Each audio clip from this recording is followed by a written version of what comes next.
me. We street referees, we rock jean jackets, thick shirts over turtlenecks. Certified doctors in hoods and still oil techs. But wait, roll cameras, baby face money, blowing like beach nut. Call off the mutts, it's me again. Ghost, your host this evening. Ladies and gents, I'd like to thank you all for coming out tonight. Tucks tight, all sharp. Light up a bark, let's mingle. Fetch me a Remy Martin or diamonds. Flair lay Gucci joints. I never wore, I might give you to my brother-in-law. Fitzpatrick, rich bastard worth more than Egyptian marrows. Bottle of guard jewels, Gucci goggles, that's how the guard do. Motown 25, my aura's like Smokey's voice, little moist but choice. We guzzle dawn, smoke with scratchy throats, live on the edge, bracelets, shades, and classy coats. Jumbo in the club, we play Columbo, Frosty the Snowman, frozen in the Milky Way. Ice on the floor, El Producto in the sleeve, in the seam of his mink. He said he don't drink, think before he talk. He walk like he know the fellow champ rooms out in Vegas. Vending machines that shoot Alizé, compliments to E and J. The streets is rough out here. The crack game came and had its years. What is a man to do? Brother man, stay true, stay true. The streets is rough out here. The crack game came and had its years. What is a man to do? Brother man, stay true, stay true. I've heard situations say, let's go see how the other side is living. You understand? Them being rich. And then they go off in the hell, you know, well, wow, laugh. If you think about being gangsters, you understand, that's the only way you're going to learn to be anything. Is picking up glass and stuff to defend yourself. You raised rough, you're going to live rough. That's what it is. So, I didn't make it. So my kid going to grow up around the same thing I did. You know, same thing here. I was raised around it too. What it means is that you like got to struggle. Where you was raised up with your and swing set, thing like that, you know. Let's see stuff.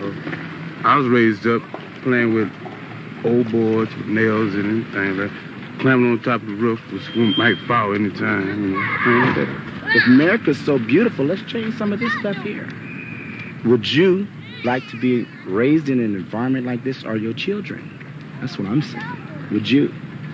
You can't relax. Your mind is constantly worried about, how am I going to feed this child? How am I going to get rent? How am I going to get him something for his birthday? Do you feel like your life would be easier if you didn't have them? Mm-hmm. Would it?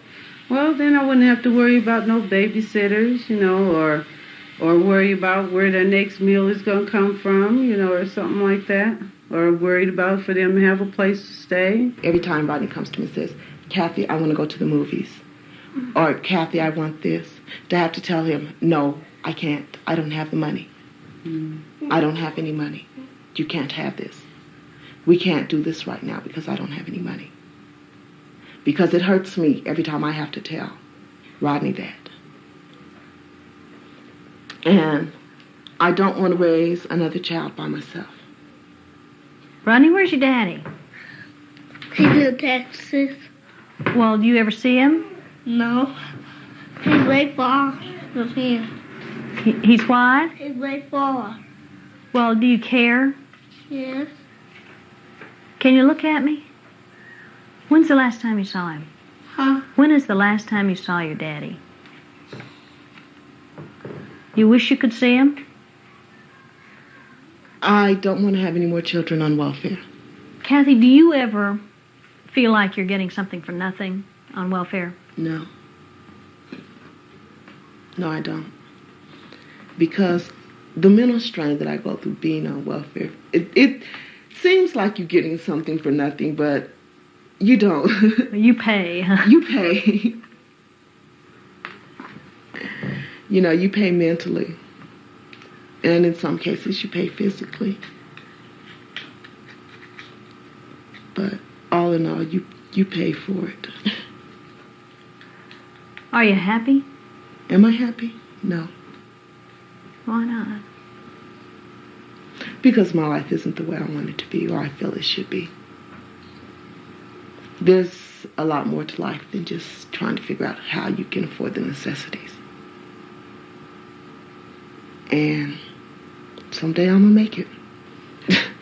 I hope to be able to raise my son so he grows up to be a good man. And I don't want him to grow up to think that this is the only way to live. Rodney was born into a world he did not choose and cannot control.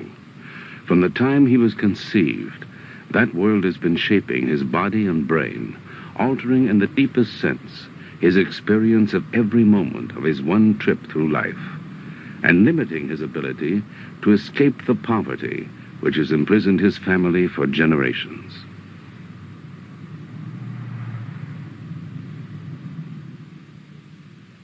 How the world we're born into shapes our brains and bodies, creating all of us unequal, is the subject of this broadcast.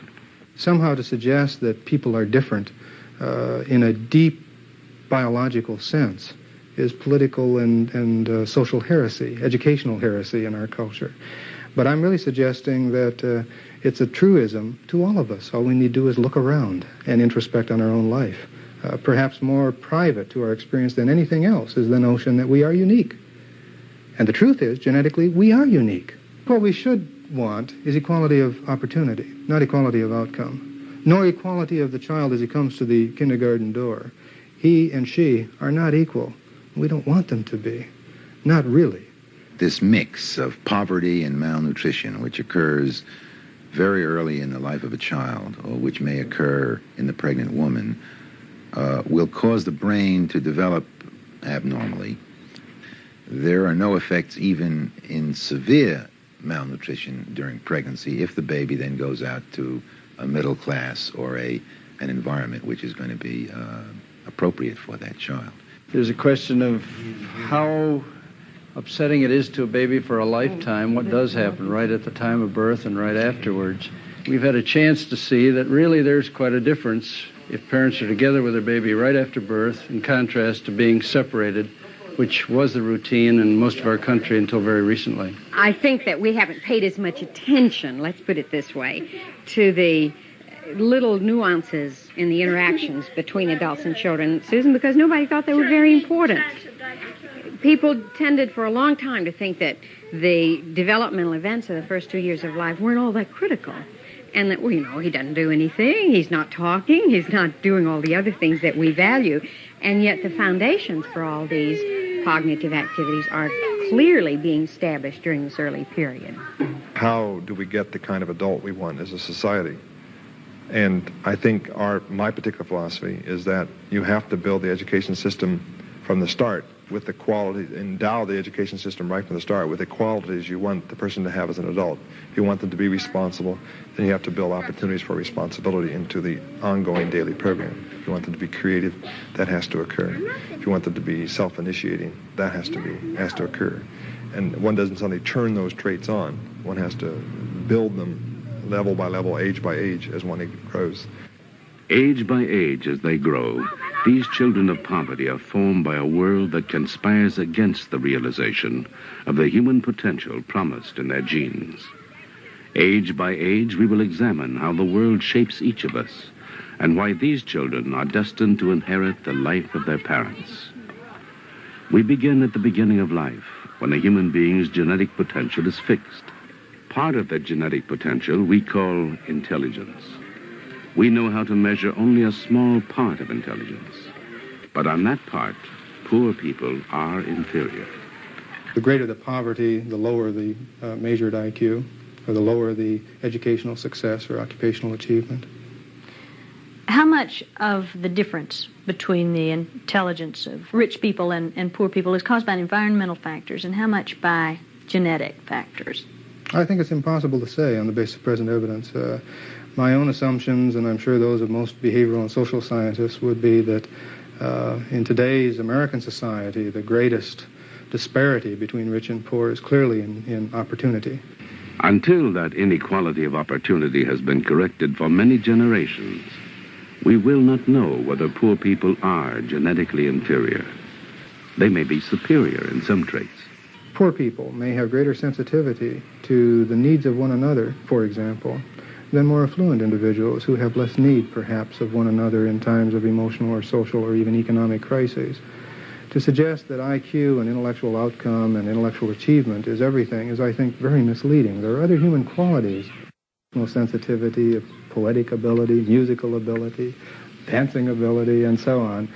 Thousands of things that do not directly become measured by IQ yardsticks. Inequality of opportunity begins long before birth, at the moment of conception. We know that there are some very strong pre-birth effects on intelligence, but our knowledge is quite indirect. We know, for example, that birth weight is associated with IQ. That would suggest, for example, that prenatal nutrition, the nutritional environment in utero, may well contribute to measured intellectual outcome during, say, the school-age years. These children who are severely malnourished and come from poverty, when then just fed properly later on, do not recover in terms of their behavior and their mental development. Our problem in this country is malnutrition probably of a different kind, even among the poverty populations. Malnutrition either of specific nutrients or hunger itself, which although it will not produce long-term effects, will produce short-term effects and will cause problems in school during the time that the child is hungry. Did you eat a hot dog for breakfast, Rodney? I eat candy for breakfast. So if a child goes to school and is hungry every day, he's not going to learn as well. And if he's not going to learn as well, then he's not going to do as well. And if he's not going to do as well, it's the same thing as if he were permanently damaged, isn't it? I mean, the outcome is pretty much the same. Nutritional deficiencies may have effects which persist for generations.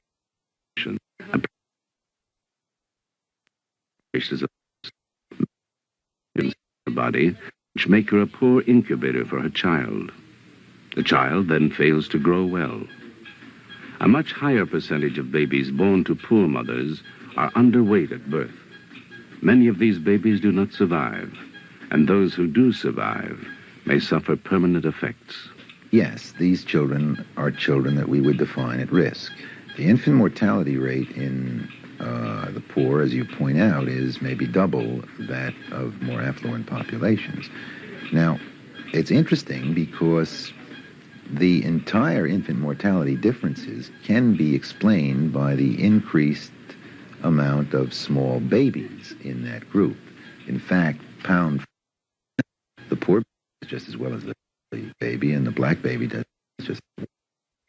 The difference is that there are more small poor babies and there are more small black babies, and the common denominator here is poverty. We can reduce the incidence of small babies by feeding mothers adequately during pregnancy. These children of poverty, born into the most unfavorable environment, are the very children whose ability to cope with any environment is most likely to have been compromised even before birth. Very early in life, one problem begins to compound another. Long-term studies of these small babies, unready for life, have led to insights about the importance of the first few hours and days of life to all of us. We found that parents who had babies that were sick, for example, premature babies, babies with even minor illnesses, and were separated, that these babies' parents had much more difficulty with their children. All right, but what does all of this have to do with normal babies who would not, like premature babies, be separated from their parents? Well, I think it's got a great deal of relevance. We all know that in the United States for the last generation that parents in general were routinely separated from their babies. The attachment to parents is something that is enhanced greatly if parents are together with their baby immediately after birth. What's his name? I don't know what her name. Parents who are with their babies right after birth are more attentive to their babies, more interested in them, more affectionate with them. I think it's important to say that the human is quite adaptable, and that even if there is a separation, that most parents can do a good job of caring for their babies and getting attached with their baby. Is there a reason that you think that first hour may be most important? We do know that in animals that the rapid attachment of a mother to a baby, the rapid development of mothering behavior, is something that one can relate to specific hormones that change during and at the time of delivery. In the human, that has not been identified yet. For example, in the goat, if you separate them the first 5 minutes, then the mother, when the baby comes to the mother goat after 5 minutes, she's likely to butt the baby, kick it, and not nurse it. Oh, you're so big. As he's lying here right now, he may well be hearing the mother's heartbeat, which was a sound he probably was used to a great deal during the preceding 9 months. Even at this early time, the baby is probably beginning to pick up the odor, fragrance of the mother, so that a few hours, few days from now, he would recognize his mother. By smell? By smell. You the fattest little baby? And studies by Condon and Sander showed that very young newborn babies would move in rhythm to the mother's voice. I think as we're learning more and more about the development of language, this is the beginning probably of the long process that will ultimately result in his being able to talk in coherent sentences to his family. Come on, open your eyes.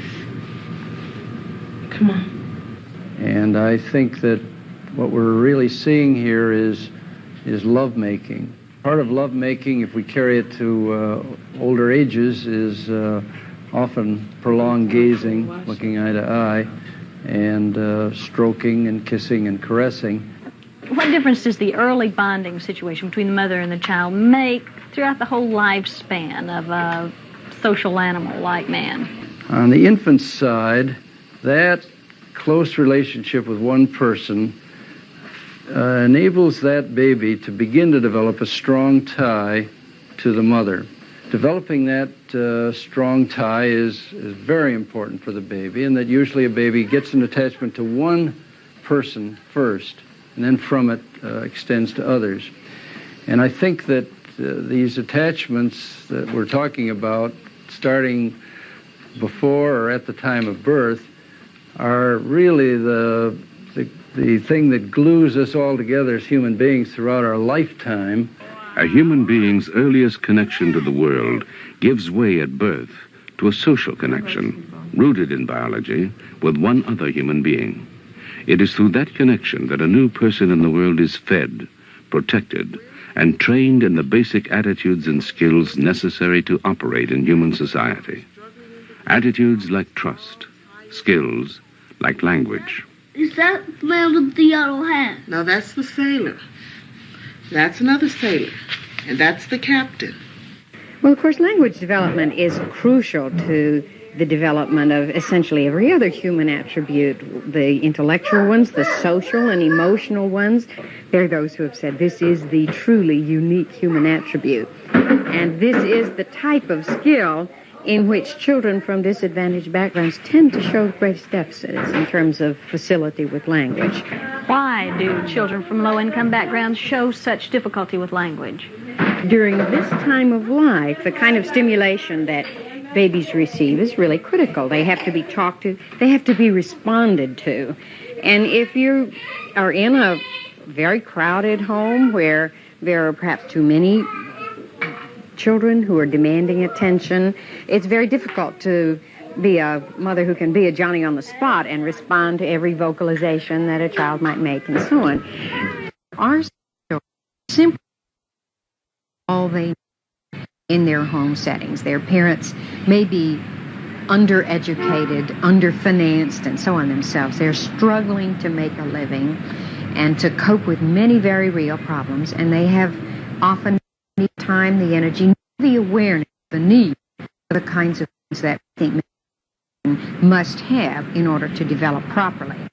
And yet, the learnings that are occurring at this period of life are really absolutely critical for the establishment of a foundation of an ability to learn throughout the rest of life. How many people live in this apartment you're living in? Let me see.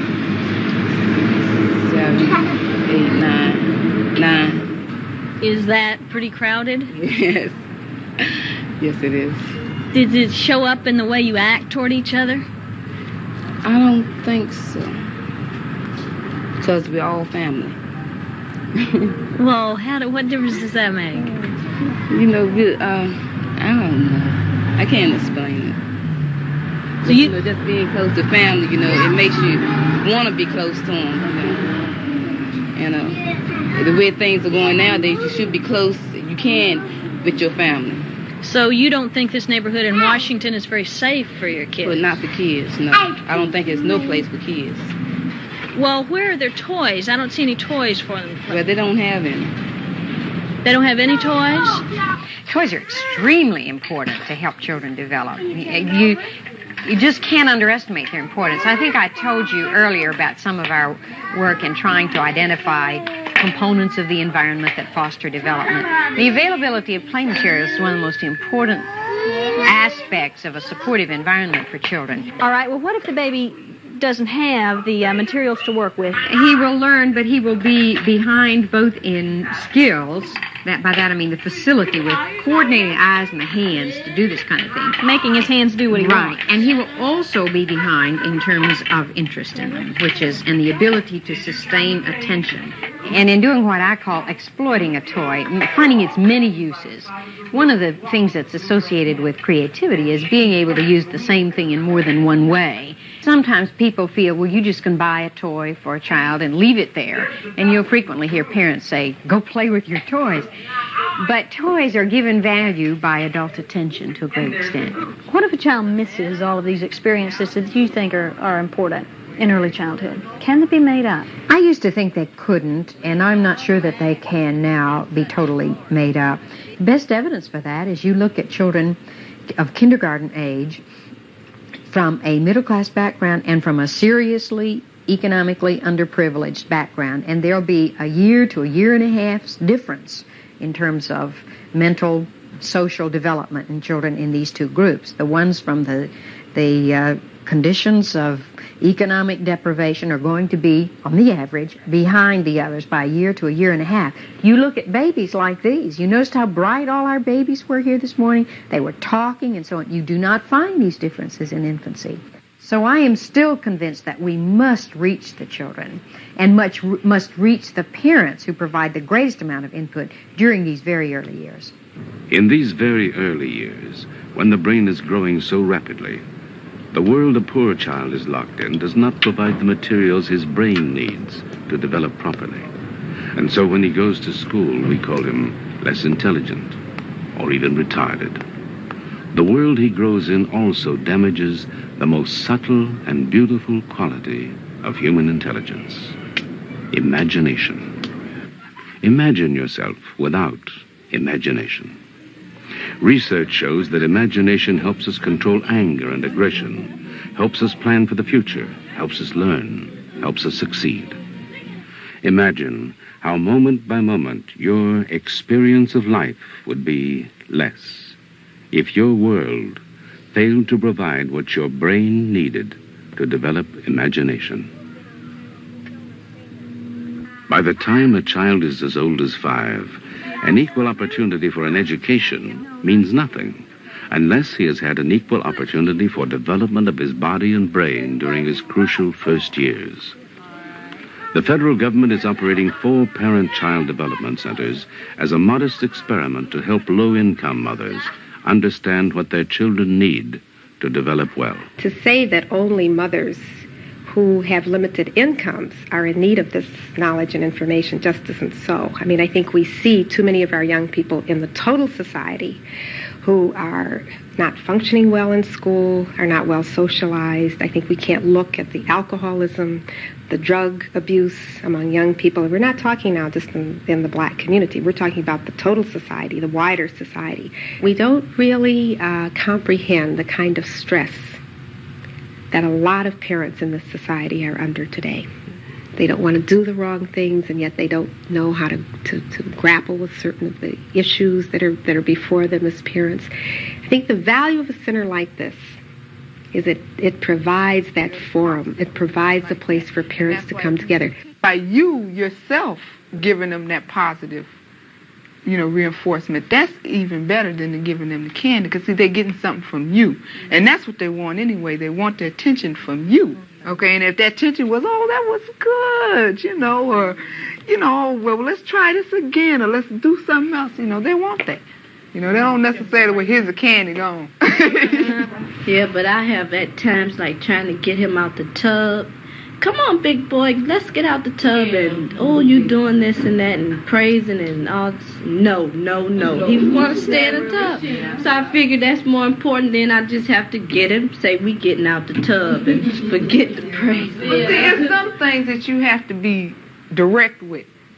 Okay, now if bath time is one and you know the next is bedtime after the bath is over with, well, it's time for you to get out the tub and it's time for you to go to bed. And be firm with it and be consistent with it. If you're going to one day, we going to do it, and then the next time we'll come on out this tub, it's not going to work.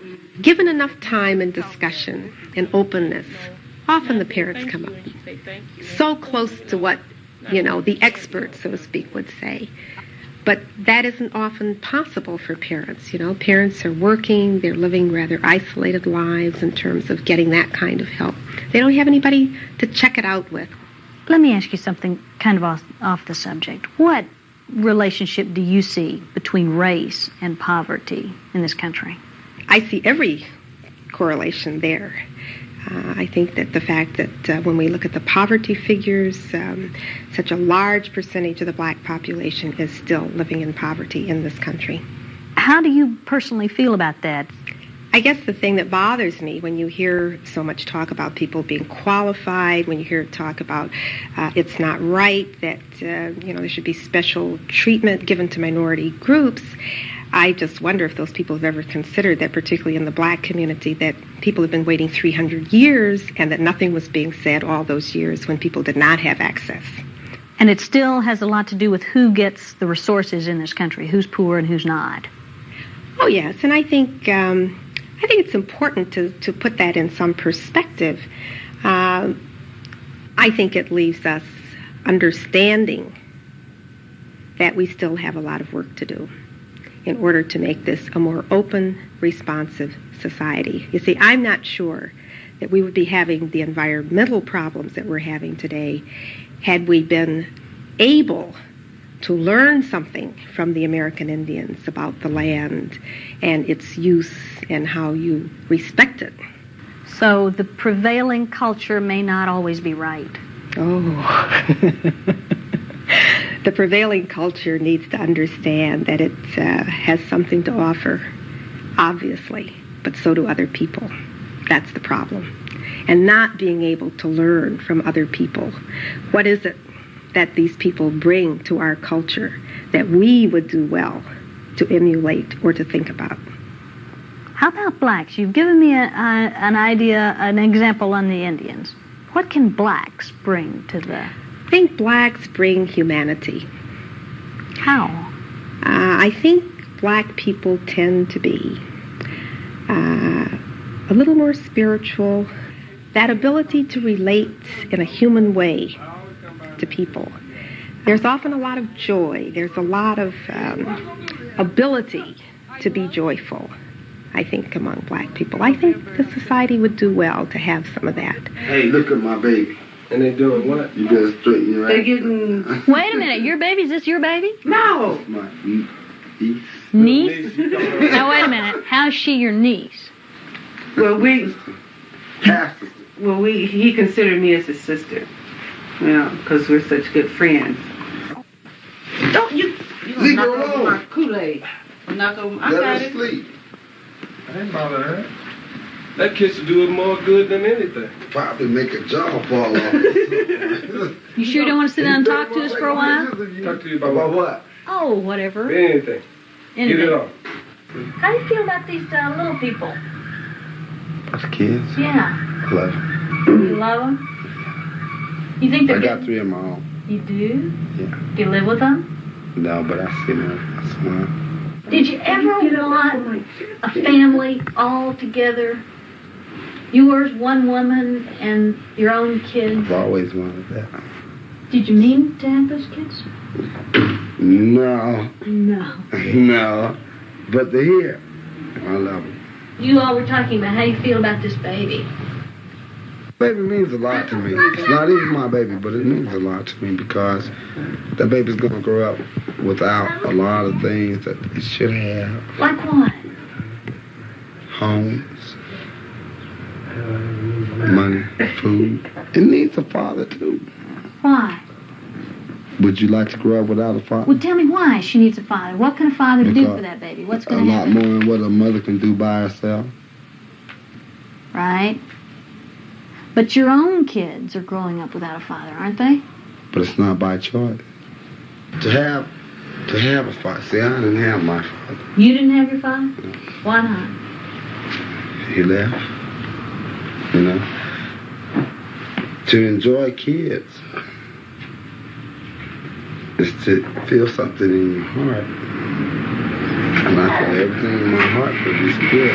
All right, you got 3 kids, and you're 33 years old.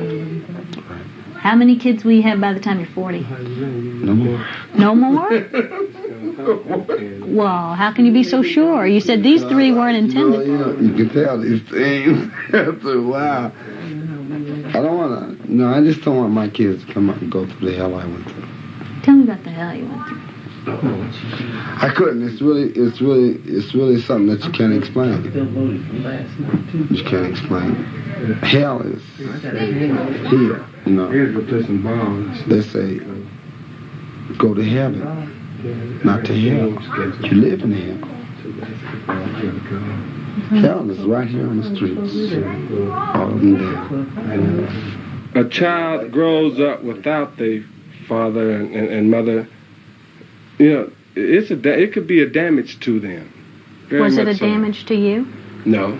Was it a damage to Because my mother and father gave me so much love while they were there that I understood what was going on. It don't take a whole lot. It's just there. It's just there. How old were you when you lost them? I was 10 when my mother died, and after then I didn't see my father very much at all then. So you think that the thing that makes you succeed with your family, that makes you stay with them, that makes it work good, is that your own mother and your own father gave you that kind of love when you started out? I'm sure it is. They gave me a lot of love. We didn't have a lot, but hey, love is there, and love will make the world go round. Go over here. Did you, Linda, have the same sort of situation to grow up in that Nathan's talking about? Get up there, dear. I just met my father about a couple of years ago.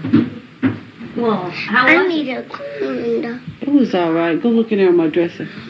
It was all right, you know. Well, what'd you miss, Linda? Nothing really, I guess. You don't think it made any difference to you not having a... No, not really. Well, I think maybe if I would have had my real father would have been around, I would have never had a baby so young either. How young did you have a baby? I was 12 when I had my first baby. Well, then you grew up yourself without a father, and now you're kind of in the same situation with your own children. Mm-hmm. What do you want, Ben? Say that. I comb my hair. Okay. Now go up there and dry it. You got water all on top Hey, of wait a your minute. head. Ben, come back here just for a minute. Now, who is this guy talking to you? Is he a friend of yours, David? He's not a friend of yours? Well, now, wait a minute. He told you to go upstairs and comb your hair, and you did it, right? You take orders from him? Huh? Don't look at me. I ain't got nothing to say, man. I ain't got nothing to say. Say, Ben, where's your daddy? At Texas. Come here, I can't hear you. Would you look at me? Where's your daddy? At Texas. At Texas? What's he doing down there? I don't know. You wish you were here? Why? Gosh. So you've got a lot of friends who are kind of taking the place of your daddy, have you? Mm-hmm. If anything has to do with me, I'm going to help them out as long as I can. People have to learn to be together, and then we all make it. And I think we know that those people who tend to, big quotes, make it, often do so because of what they start out with in the beginning. What kind of resources? What do they start out with in the beginning? Often they start out with healthy parents. They start out with 2. They start out with parents who've had some education. There's a whole syndrome that tends to come into people's minds when you start talking about poor, black, often single parents and welfare. You know, it's like a syndrome that comes into people's heads without realizing the majority of people on welfare in this country are white. And it's never discussed. Who are they? Why are they there? And I dare say that many of them are there for the very same reasons that blacks are there. My husband was sent to prison, is why we had to go on welfare. I was too proud, I guess, you know, because I said, I'll never, ever call anybody, you know, and ask them for help. But as it went on, and the hungrier you get, you do. Because on welfare, you're not entitled to make any money whatsoever. You know, if you make $5 extra a month, you have to tell them. Have you done that? That $5. Have you worked a little bit on the side and made a little bit? Yeah. And you don't tell them? And I don't tell them. Well, Janice, why did you cheat the government out of that money? I didn't cheat the government out of the money, I don't think, you know. I needed, at that time it was Christmas, and I needed the extra money for my kids, for Christmas. Do they meddle in your life a lot? Yes, they come out a lot, you know, and they check on your kids and make sure, you know, that you keep your kids clean and that you're home with them and all this sort of stuff, you know.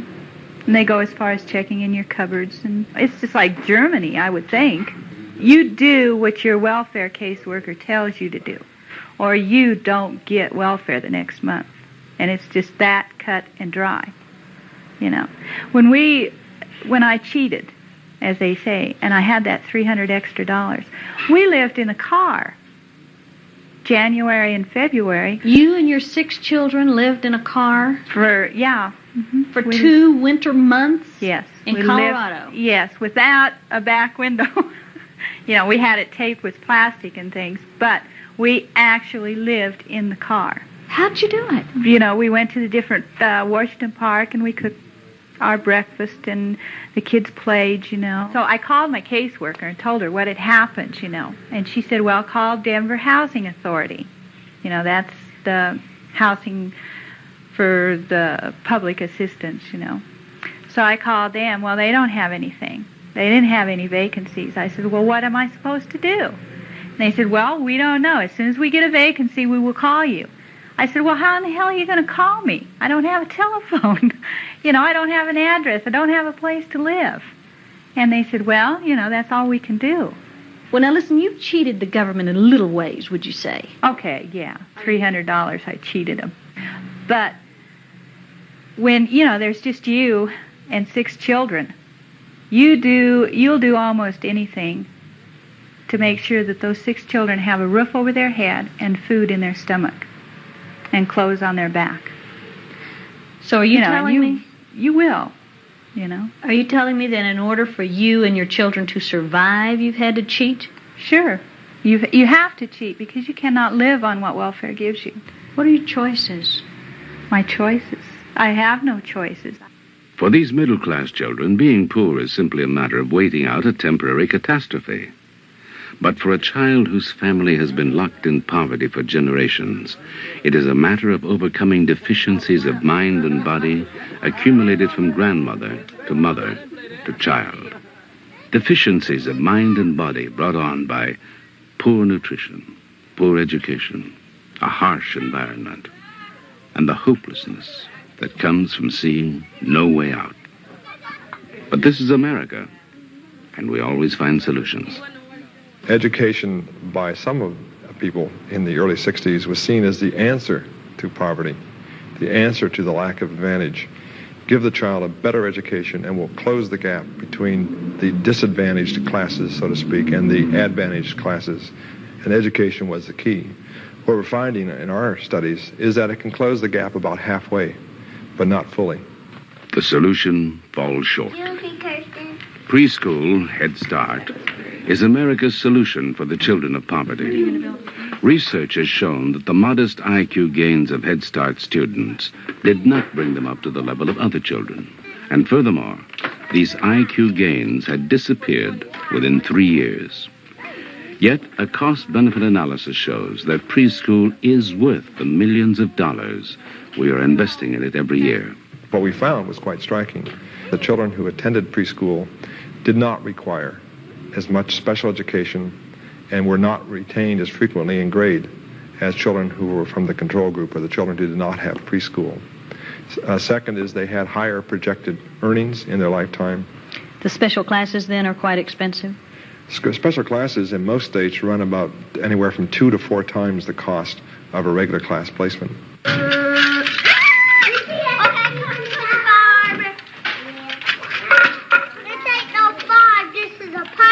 Structure, right, Sam? We are building a farm. What? Now we gotta go back and pay for it. I'm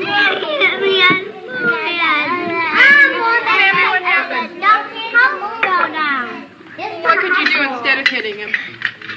If you didn't well, want to knock really, the house I knocked the house down because it was going to be a parking structure. I think when a child comes to school, one of the most important aspects is that the child is able to establish some kind of communication with the adult in the classroom. Good morning, thank you, goodbye, yes I will, etc.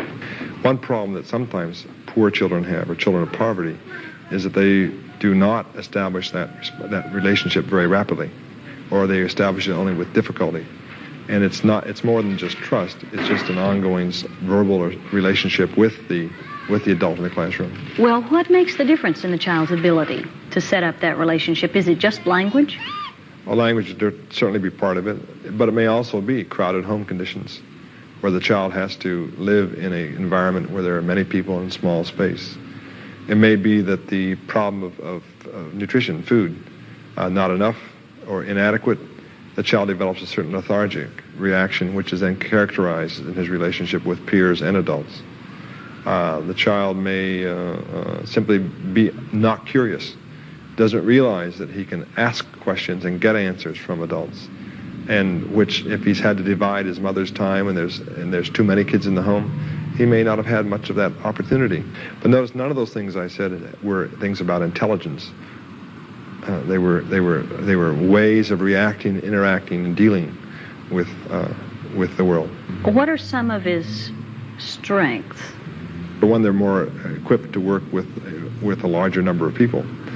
They've had more experience with that, and typically. I think they may also be a little more self-reliant. They can, in a sense, are used to being on their own a little more, and used to taking sort of care of themselves a little more. But I think that sometimes those factors work to their disadvantage in the school. If they're so independent that they don't draw upon the teacher, then that strength becomes, in an academic setting, a weakness. So the very characteristics that they may have needed to adapt to their environment of poverty may make them less able to adapt to a middle-class school situation. That would be true to some point. And most school situations are middle-class situations, are they not? Even schools in the disadvantaged neighborhoods, often you would call middle-class schools, but I think that term is often overused. Middle class in the sense of order, discipline, control by the authority figure, in this sense of middle class. But then from that perspective, I don't like it either. The middle class youngsters are just more used to putting up with it. Why don't you like it? I think it's mistraining for adults, for adulthood. For example, take creativity. How does an adult become creative? You don't suddenly tell a child, now you're 18, now you're an adult, now you can be creative because you're out of school. You don't have to follow our directions anymore or do our tasks that we've set up for you. And I think it has to be built right back in, some of the program we've looked at here within the school here. We turn to the children constantly and ask them to be creative. We don't say in those words, but we say, what do you think? How would you do it? Would you try it another way? What did you do today? Tell us about it. Show us. And so the child has an opportunity over and over again to be creative. So how are you going to carve it? What are you going to do? Just a little tiny hole? The top of us. I'm up some stairs and there's a pencil. Now where's the light going to come out of this thing? If the hole goes in here and the battery's in the hole, where does the light show? Out the front. Out the front. So the hole's going to have to go all the way through? And now, what can you explain these to me? Because that's the battery. All right, let me I couldn't make it so it would be. I couldn't make it so it would be on the floor. That was the floor light. All right, so this is the battery, but it sits right on the floor in here? Yeah. Okay. It's going to be like a floor. All right, so the battery sits on the floor. And what's this part? That's the light. Okay, so there's all different views. I think that makes sense. As long as when you explain it, then it makes a lot of sense to me. So this is like the inside, and this is the outside with the light. The butt's going to go in that hole. All right. Are you going to do it right here? Or are you going to go to an art area or construction? I might do it right here. Okay. In a sense, a child can move here without much restriction, because what we really want is a child's engagement with the activity, not a particular kind of sitting up straight and staying in one place and not talking until spoken to and these kinds of things. We rarely find adults who will conform to that sort of very rigid behavior, except in places where they've chosen to be, such as a movie theater or a church. And so we feel that children this age need that kind of freedom, too, to really do their best work. We're also trying to develop within the child a sense of personal purpose, of personal control, of personal worth. And I think that comes by giving the child the freedom to be an individual within this kind of context. So he makes decisions, he moves, he says yes, he says no, he makes his own plans. And this reflects on him then as in a sense of his own worth and what he's doing with himself and where he's going and what's happening. The society sets up a group of kids for failure in the public schools, which are tuned into preparing people for our society at large, the workforce, these kinds of things. What do you mean it sets up some for failure? Well, in setting a child up for failure, we bring a young child with, say, without the verbal skills into a setting and say that we're going to teach you by a strictly verbal method. We're setting the child up for failure, and and then we're surprised, and do we blame him when he doesn't learn as well as he could through that procedure? We need to be able to meet children more where they are and work with them and at their level and develop with them at their own pace. Through the Great Society programs, there was an effort to use education, use job training, which is a kind of education, as a way of solving the problems of poverty. But it doesn't function that way. It's much more resistant than just that. We have a whole underclass now that don't work. Second and third generation kids on welfare, for example. That group is essentially being cut out of participation fully in our society. And education alone can't bring them back in. The Head Start program is pretty much the hallmark of this federal government services to poor children. Is this then the primary federal government agency dealing with the problems of children? Well, the Administration for Children, Youth, and Families does carry with it the tradition of being the focal point for advocacy for children in the federal government. What importance do children have to this administration? Clearly, in terms of priorities coming out of HEW in any event, if we look at last year's budget, for example, we see the children fared extremely well. How well? For instance, tell me what budget your administration has here. About $725 million. Well, that for a national agency, does that compare very favorably with other issues that the administration considers important? I really think it's unfair and not at all useful to make comparisons between one budget and another budget. Right, but don't you think that the amount of money that this government spends on a problem reflects the importance that we give to the problem? Yes, that is one indicator. It is an indicator that also borrows from what we know about a certain problem and about solutions to a certain problem. How often do you see Joe Califano? I see him... He's the Secretary of HEW. That's right. I see Joe Califano at least once every 2 weeks in one meeting or another. Once every 2 weeks? on a one-on-one meeting No, with him? I do not. My boss sees him on a one-on-one meeting. So you never see him on a one-on-one meeting? No, I do not. I think many people in business as well as government consider who did you report to be a clear reflection of the importance of an agency in the whole scheme of things. I happen to think I have one of the most important jobs in the federal government, so Right, it's I know- kind of difficult Right. for me to. Okay, I know, Dr. Cardenas, that you think that, but does Secretary Califano think that if you never even see him directly? I think he does. How can I tell? Well, one of the ways that you could tell if you were here would be to come face to face with the interest that he shows in this agency. What I'm trying to get at is how much are you able to do without a very clear and strong indication of support from the administration and from the people of this country? Well, I think you've hit on a very good point, and that is that we do need to have a greater awareness not only of the problems of children in this country, but of the very special place that children have in our society. Clearly, as a bureaucrat in the HEW system, I cannot write laws, and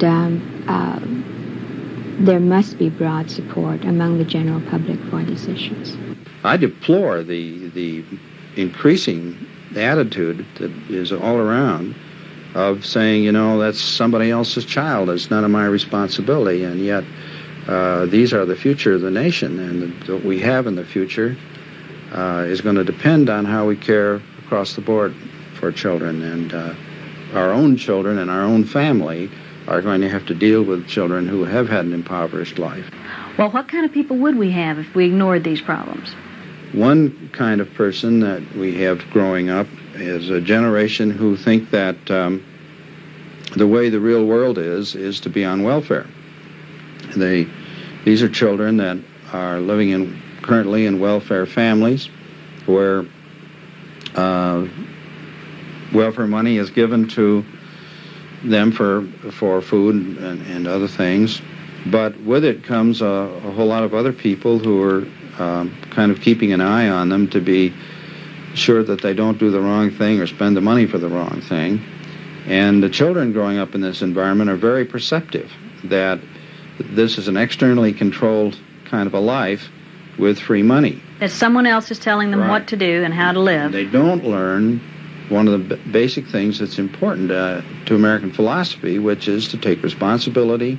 And I guess then you see this played out in the streets with a rather marked rise in crime, delinquency, and various things of that kind, which are a reflection, I think, of this failure to instill responsibility in children. Many families do stay on welfare for generations, but most use it for short periods to help them through hard times. This woman is applying for welfare in Denver. Number 39. Do you have some identification? Yes. California ID and my Social Security number. John, don't put the flower. Is this your current name? Yes. I'm going to pick the pocket out. Pocket out. Have you ever been married? Yes. Your husband's first name? Lester. Are you together, separated, or divorced? Separated. I guess I haven't seen him for a week. What state were you born in? I was born in California. And your husband's birth date? It's 10/1/40 Where was he born?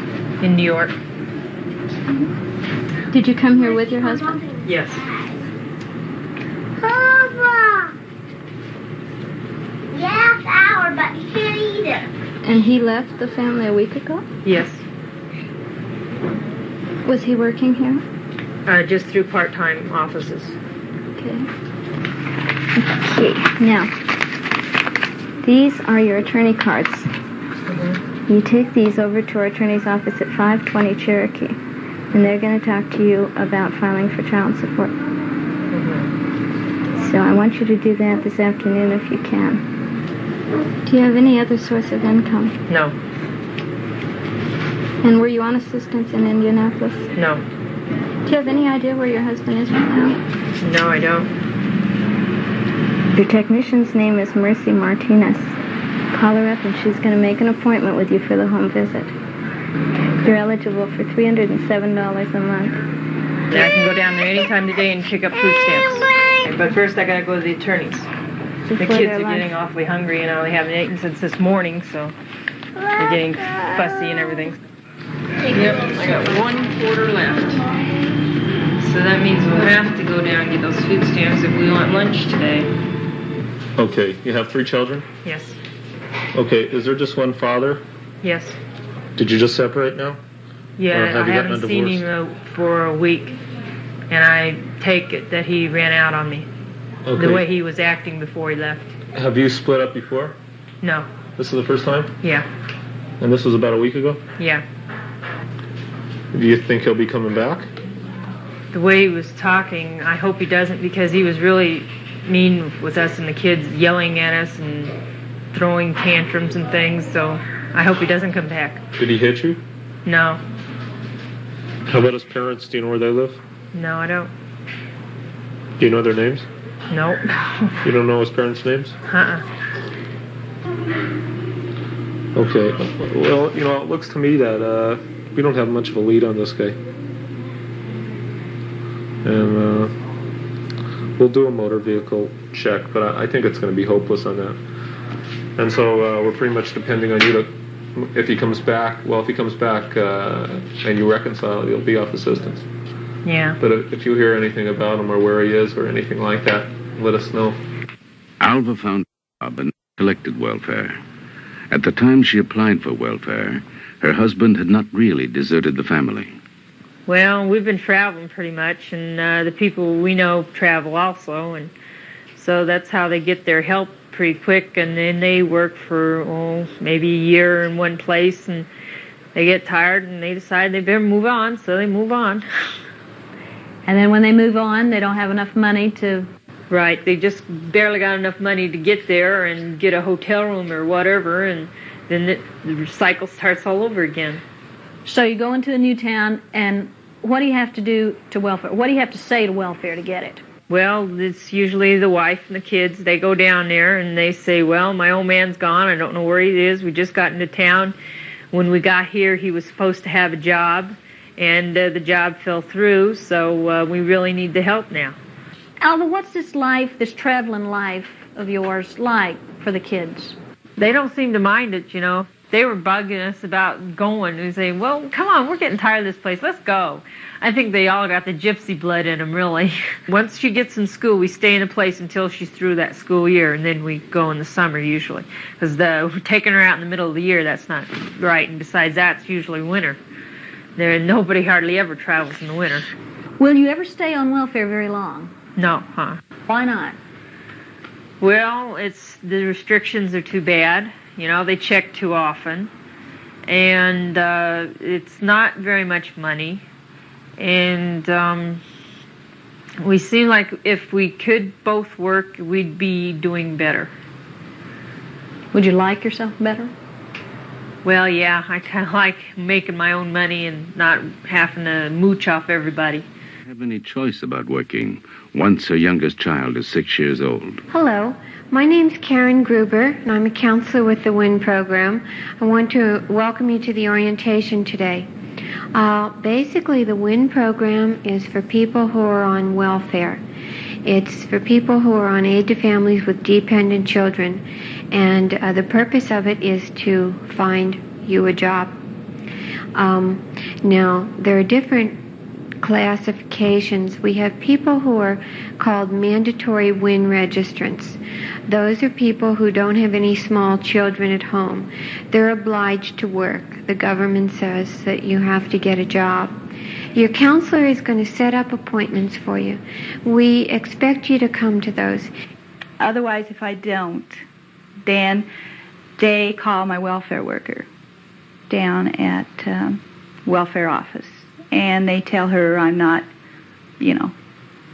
doing what I should be doing. And then she sends me a letter, and you have to go to this hearing, to determine why you're not doing this and why you're not doing that. And then if they go against you at the hearing, then you're automatically shut off of welfare. Completely? Well, I don't think they can do it completely, but they can cut me off. But I don't think they can cut my children off. If you miss 2 appointments in a row without contacting us, then we get concerned and may start some action that would jeopardize your welfare check, because we do expect you to keep in touch with us, things like that. Another thing is, once you get a job, we're still going to be involved. We're still going to be your WIN counselors. Now, if you should be having any problems on the job, we'd like you to contact us, and perhaps we can straighten them out. One thing that you're not supposed to do is quit the job without contacting us. Because if I stay home and watch my children, then I don't get welfare anymore. And that's just what it boils down to, And I cannot work if my children aren't taken care of. Because if my children weren't taken care of, then I would have, the welfare down on me again, saying, hey, you're leaving your kids at home, lady. We're going to take your kids away from you. See? So, it's a losing battle. But, sometimes we have people who have, really unrealistic expectations. They may not want to go out on any jobs unless they pay $5 or $6 an hour. And, that's just entirely not feasible. Say they've never worked or anything like that. So your WIN counselor may put some demands on you like, these are the types of jobs we're going to be looking for that seem to suit you, and these are what that they want you to go out and find. At one time I went to the WIN program. I said, well, I'll go to WIN. They're going to really help me get trained for a job, get me a good job. Some of your questions might be about training. Now, right now with the WIN program, we have very little funds for schooling.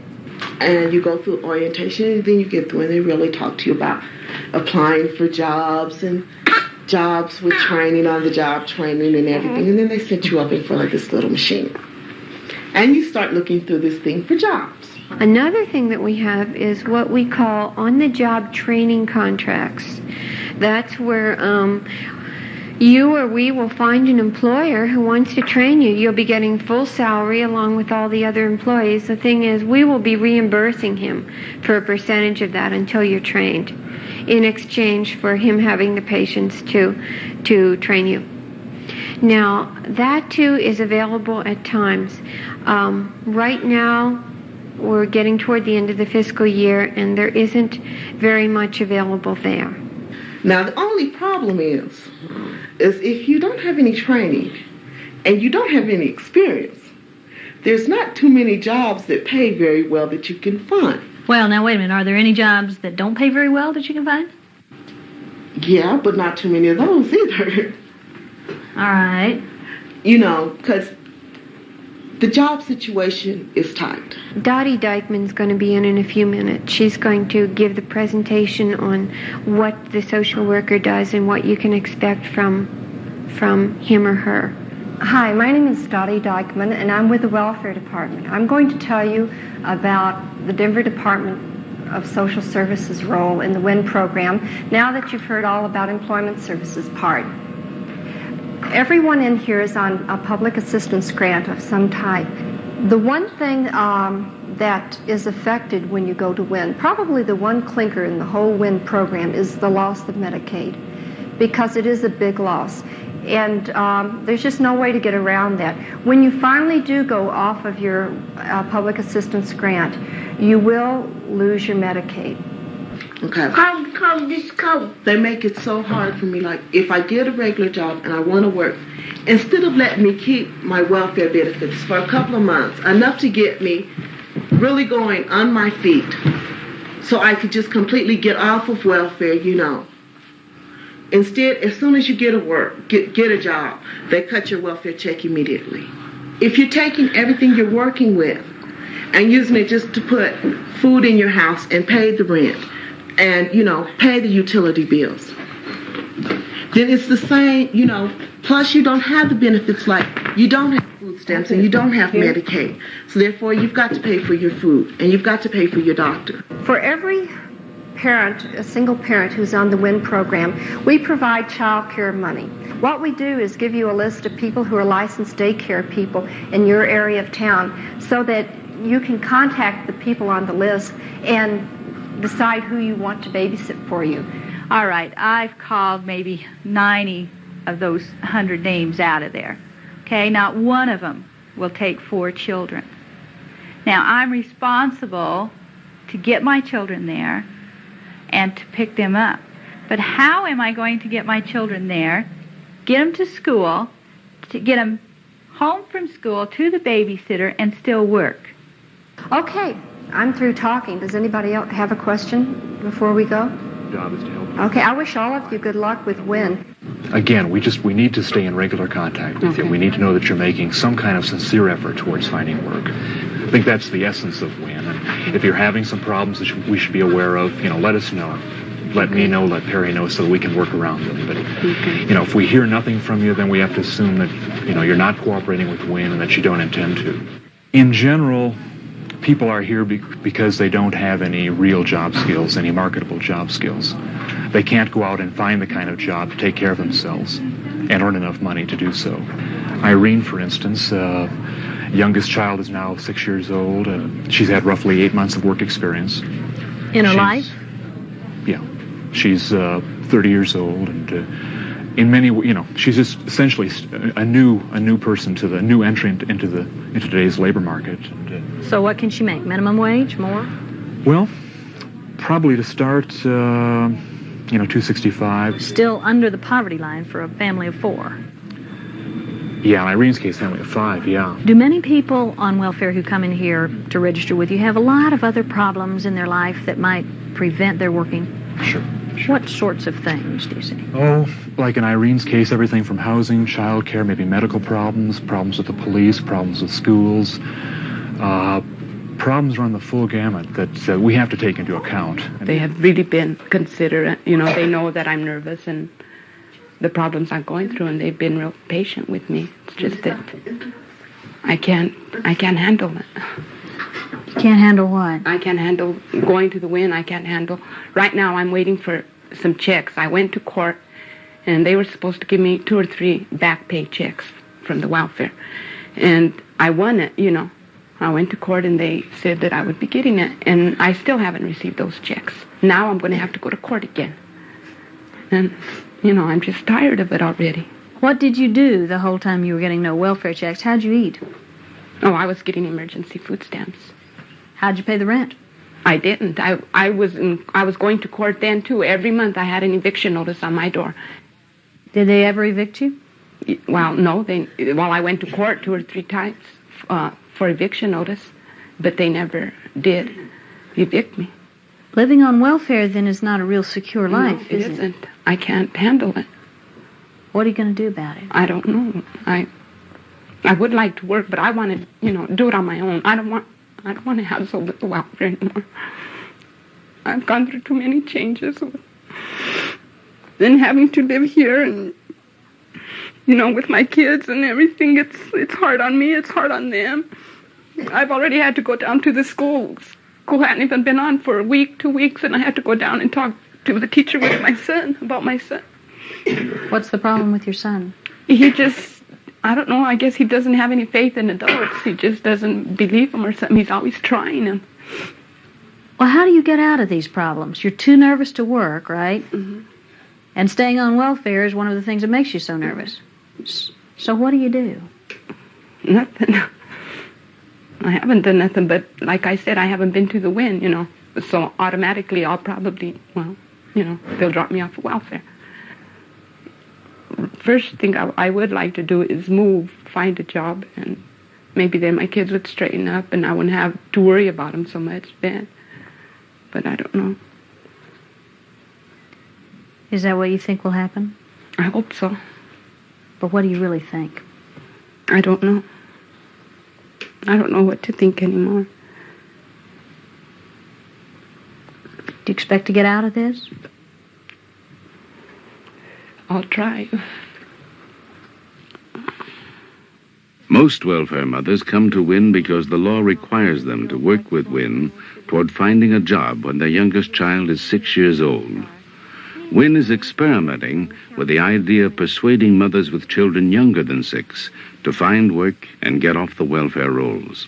Is the idea to save the government money, welfare money? Hopefully we will be able to get women into occupations that pay enough to move them off of welfare. Yes, the idea is to save the government money.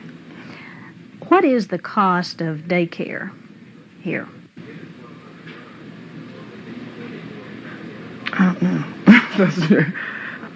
The cost of daycare varies from state to state, but if a woman is earning minimum wage, which is probably the case with welfare mothers, and if she has just 2 children, the government could conceivably pay more for daycare for her children than she could earn. So the government would not save welfare money. It would just pay someone other than the child's mother to care for it. Who decides if the kid is better off with his mother out working? The mother decides. Okay. And this program is an effort to persuade her to do just that, right? This program will have, this program will expose her to what her choices are. No, but you said it's to try and get her to do that. To try and get her to become employed before she's required to. Right. One of the things that this program will be doing will be changing the orientation that that is currently offered at the local WIN office. One of the sessions will be geared towards the children, and will speak about mother's going to work, what that will mean for you. It will mean that your mother's separated from you, but she'll be at work every day. The local WIN team here is very much in the process of designing that film to try to remove the shock from the child that the mother is out there and she's going to be out there every day. To try to convince the child that it's good for the child. To try and remove the shock from the child that the mother will be out of the home so much. What do you mean remove the shock?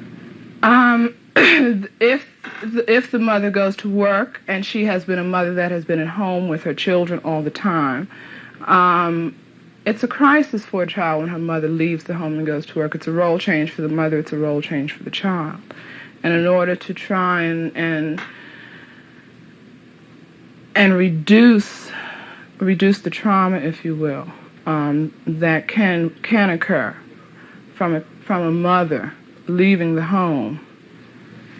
Why create the trauma in the first place?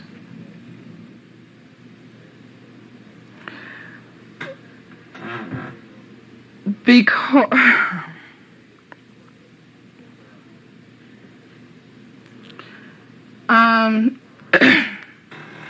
once again, here we're talking about moving people off of the welfare rolls, moving them into employment, making them self-sufficient. That's why. Everybody hollers about people on welfare. They just sit back. They're lazy. They're no good. They don't want to work. You know, all they want to do is sit at home and have babies. You know, myself, I have 1 child. I was 21 when I had him. I've lived totally on welfare for maybe 2.5 years of the time I've had him. If I had my choice, I'd rather work. Economists, they're right. They say people are not working because there's more welfare going into the ghetto. It's not a nice thing to talk about, but it's true. Sure, it's got to be true. If the amount they can get through welfare is high relative to what they can get legally from earning, they're not going to work that much. Why should they? So we have... Now, you can do one of 2 things. You can say, we should reduce the welfare. But that's not the main thing to do, and it won't help us in the long run. The thing to do is raise how much they can get from work. And that'll get them back to work mighty fast, mighty fast. Very few families headed by a white man are poor. But 1 in every 3 families headed by a woman is poor. This woman raised 11 children with a little help from welfare, after her second husband died. I made an effort to strive just a little bit harder because I had to survive. It left me, I didn't feel bad. I felt that I had someone to be dependent upon, and it was no longer there. It had been taken away from me. And that's a mind thing that you have to work with. You can kind of get in a rut if you choose to. And I knew my kids needed me. I knew they depended upon me, and I knew my responsibility. Estelle, give me an idea, if you can, what the life of living on welfare, of being very poor, is like. One thing about me, I knew I wasn't going to ever remain on welfare. So I had a choice in my mind. Either I accept what welfare was doing for me and my family until I could do better. Then I would branch out. But welfare can make you feel like sometimes that you are not important. You just don't have enough money. It just won't go no. Money is a funny thing. You got a little bit of money and you just can't stretch it any further. It's a different kind of life. You treat it a little bit different. They more or less, some people think because you're on welfare, you're lazy. You don't want nothing no better in life, and it's you don't want to be put in a bag like that. Nobody should. Once you become a single parent, and particularly if you're a female, so it's a female, what we call a female-headed family, it's almost inevitable that you'll be poor for two reasons. One is that women in our society were raised not to expect to have to support a family, so that they were not encouraged to get education, certainly not to get vocational education. God forbid they should do that. So as a consequence of that, women don't earn as much in the market. So that would make them poorer than, say, a male-headed household. But the other thing is that when you only have one adult rather than two adults in a family, that makes a family of the same size poorer, because you only have one adult who can go out and earn rather than two adults who can go out and earn. As the best statistics that I've seen show about only 20% of women with children who were divorced or separated, and only 20% of women in those categories get any child support. So 80% of the women left with children have no child support? You got it. And that's why they're poor? You got it. A huge portion of female-headed families do not work full-time, full year, although quite a large proportion do work part of the year in the market. But they all did another kind of work, which is very important, and that is raising children. And the question is, how much do we want them to specialize in that kind of work? Estelle's youngest child was still a baby when she went to work 13 years ago at a neighborhood health center as a nurse's aide. Today, she is director of outpatient admissions. That was kind of hard for me because I didn't know whether I should be at home permanent, just keep on working and try to do the best I could. So I was torn between what I was doing and was I really giving enough time to my family. You said you had some really low times. I was in the hospital. I stayed in the hospital like 6 days, and I was really sick, and I was very low. And the reason I was low, because I figured, where do I go now? You know, I didn't have enough time on my job to keep checks rolling in. So that meant I had to go back to welfare again, okay? And that hurts because, a little bit, you know, because people look at you and they say, well, can't you survive for another 2 months? Didn't you save some money? Well, how can you save money if you don't have money? The money that I was making, I think my gross income then was like $400 a month. So $400 a month for 11 kids. What do you have? Why did you have so many children? I mean, 11 is really a lot, don't you think? Yes. Many people think 1 or 2 is enough. It's not because I planned it that way. Well, was it because you didn't plan? Well, and there was a lot of things that I didn't know about, okay? By the time I found out about family planning and what you could do and all these nice things, well, I had 5 kids, okay? So then I remarried again, and he wanted family. So how do you deny? You know, I felt I was a woman, and I was a mother, and I was a wife. And he was a husband. So that's how I began to have 11 kids. I don't regret having 11 kids. It's been a problem in some areas. I've enjoyed it. I've laughed at it. I've cried with it. I've done a lot of things, but I've survived. Estelle, I want to know how you did it. I want to know, you say you're over there working with people who are poor people, and you were in that situation. I want to know how you got out. This program, in the line of giving me a job to do what I really want to do, which is to work with people, to help them. I think this is the reason I escaped, because it made me realize, hey, everybody, somewhere, sometime, needs to be understood. Someone needs to care about them. It might be a lot of people that want to do things, but not know how to do it. And I think that's what happened to me. The doors was open for me. I took the advantage, and I used it. And I used it wisely. Is that what it is in you that got you up off welfare? Is pride? One thing my father and mother taught me was self-pride and self-respect. You know, if you don't think nothing of yourself, then nobody else will. And I think that goes way back to my childhood. We was very poor, but we was always taught that you are important. You are somebody. Always remember that. You are important. And I came up with that.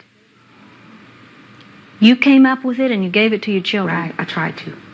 I really did. I tried to. It's important. It's important to like yourself. It's important to understand you. It's important to respect yourself. And in that, you can easily give that to somebody else. Can you? Yes, if they accept it. It's easier for you to talk to people because you're not judging, you're not looking down at them, you're not trying to criticize them. You're trying to understand them. So it's easy for you because you are trying to say, I don't want anyone to do this to me. Respect me for what I am. Part of the problem is that the job isn't always out there. And let me mention one other problem. And this is very important and touches on the issue. It's very sensitive. Americans don't like to talk about it. But it's a real one. That's inequality. That's not to say that phenomenally talented blacks who come from the ghetto can't escape. They can. But supposing they're just average, like most of us, just average. What's the chances they can get the average job that you and I get? It isn't high. You mean because they're black? That's right. Now that's changing. Or because they're a woman. Or because they're a woman. That's right. Now that's changing. And we ought to be real proud that that's changing. But it's not changing rapidly enough. And many, many, many, many people at the bottom are equally able to people at the very top. Female heads are an excellent example. Excellent example. Well, then why are they poor? Are an excellent example. Why are they poor? They made a wrong decision. It's true. They may have married a bummer, or maybe they made a mistake in their marriage, or maybe they had an illegitimate child. So they made a mistake. If you want to get in biblical terms, maybe they had a sin, one sin in their life. And the child pays for that. The child pays for it, yes. But there are no, those of us, lots of us have sinned and never got caught. You said a while ago we all have an interest in seeing that children do not live at too low a level. Yes. If we allow children to grow up in poverty and no hope of escaping it, then we ask for trouble. We ask for crime. We ask for alienation. This country is a democracy, and democracy is one of the most wonderful inventions that people in all of history have ever. It's a terrific institution, but it's hard to keep. There aren't democracies in most of the world. One of the things you have to do to keep a democracy is make sure that all the people in that country have a stake in it. Do you know 50% of the American people regularly don't vote? They don't vote because they think it doesn't matter to them.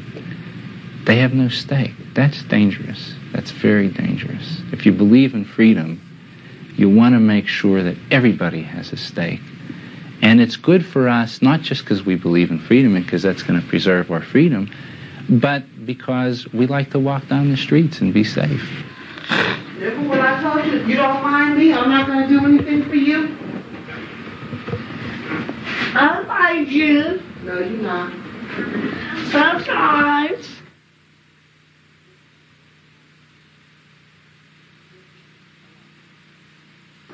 There's a lot more to life than just trying to figure out how you can afford the necessities. And someday I'm going to make it. People have to learn to be together, and then we all make it. I don't want to, no, I just don't want my kids to come up and go through the hell I went through.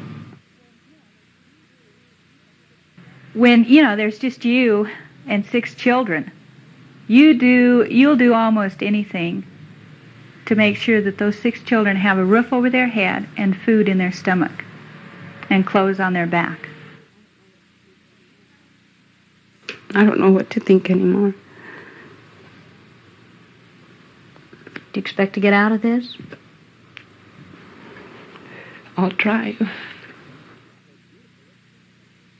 If America's so beautiful, let's change some of this stuff here.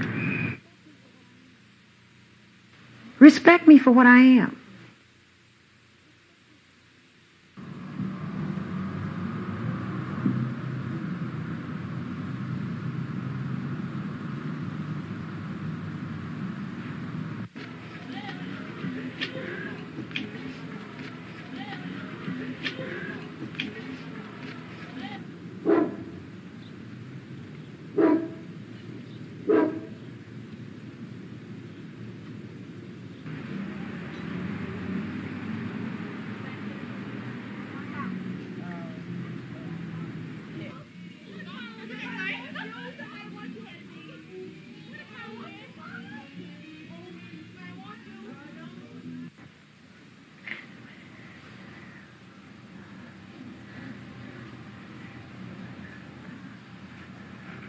Good night.